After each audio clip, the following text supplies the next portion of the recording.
Mpendwa msikilizaji wa Katoliki Moshi Online TV, leo ni Jumamosi Kuu na Mama Kanisa anatualika katika ukimya wa kimungu, ukimya wa kutafakari mateso, kifo na ufufuko hatimaye usiku wa leo wa Bwana wetu Yesu Kristo.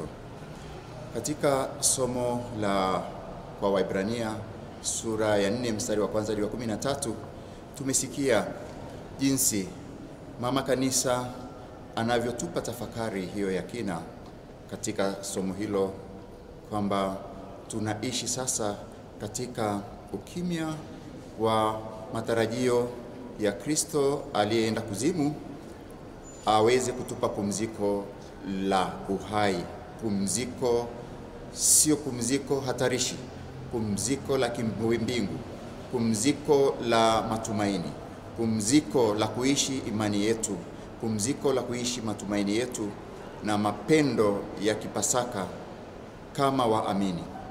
Mpendwa msikilizaji wa Katoliki Moshi Online TV, tunasubiri kwa matumaini makubwa ufufuko wa Bwana wetu Yesu Kristo.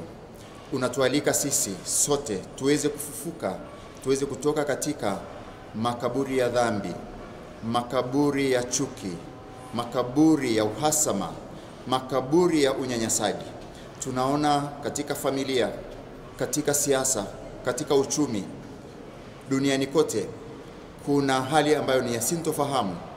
Kristo anatualika tuweze kutafakari kwa kina changamoto hizo za kidunia, za kifamilia, za kikanisa, kama makaburi ambayo sasa katika usiku wa leo Jumamosi Kuu tuweze kuyapiaisha na kuyaleta sasa matumaini mapya katika maisha ya wanadamu.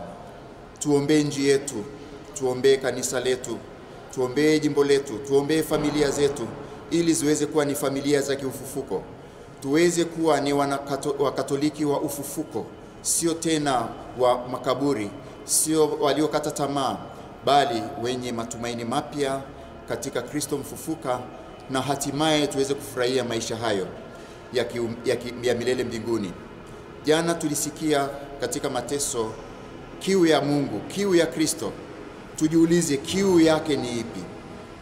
Huenda tunafikiri kwamba kiu yake ni maji au ni ile sifongo. La hasha.